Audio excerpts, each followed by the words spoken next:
Hello traders, welcome to the 8th module of the Advanced Technical Analysis course, Putting Everything Together. In this lesson we're going to show you how to use an oscillator as confirmation when you are trading chart patterns. Remember that as technical analysts, trading chart patterns is one of your fortes, and actually trading chart patterns is by itself a very profitable little system, but you need to know when to take the trade and when not to take the trade. And by using an oscillator, you will know if the move or the breakout has enough momentum to push price to your side. Now, trading chart patterns can be a highly profitable way to trade any security. They give you levels to put your stops and targets and breakout levels to know when to enter trades. So basically, if you already know all your chart patterns, it's very easy to trade them. Trading is all about confirmation, and one of the smartest ways to get confirmation that the trade of the pattern is going to work is using a momentum oscillator. Once the breakout happens, we need to know if the move has enough momentum to push price in our favor. If the breakout doesn't have enough momentum, price might reverse on us and hit our stop loss. So what we want to do here is use the MACD to know before the breakout happens if this is a trade worth taking.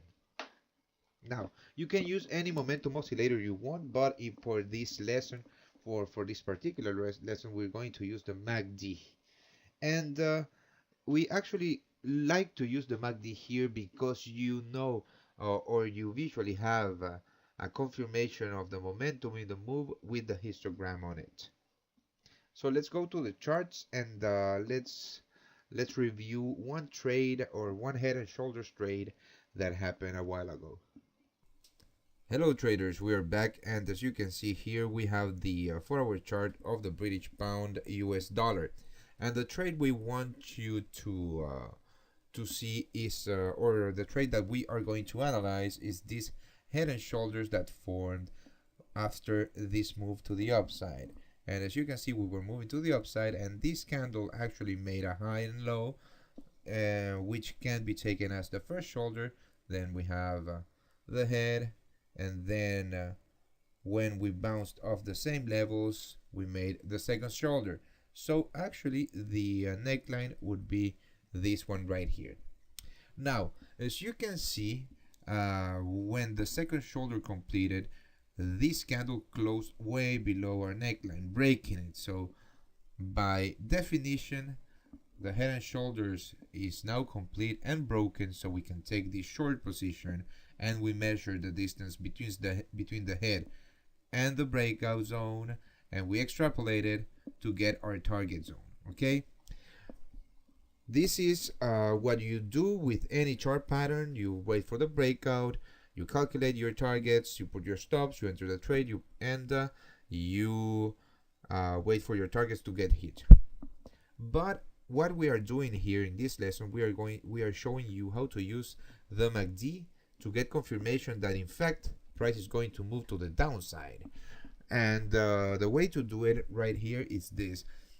We need momentum to build to the downside once the breakout has occurred, and we need a crossover of the MACD line below the zero level. Okay, and in this case you can see that we have the breakout right here, and if you can see closely, when the breakout happens, the histogram starts to build to the downside. And why does the histogram start to build to the downside? Because we have a crossover of the signal line below the MACD line, and the signal line is moving away from the MACD line, which creates momentum to the downside. And even though we have a couple of candles that retest the same levels, this is completely normal, guys, because remember that once a level is broken, price will most of the times come back and retest it before continuing the move.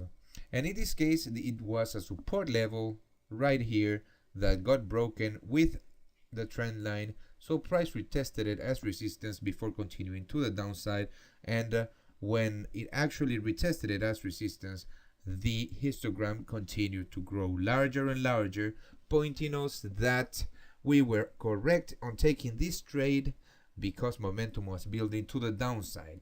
And of course, we had the crossover and the MACD crossed below the zero line. So this is the way you use the MACD in any type of chart pattern that you want to trade. Okay, if it was a head and shoulders, an inverted head and shoulders, you would need the MACD line to cross to above the zero, and the momentum for momentum to build to the upside.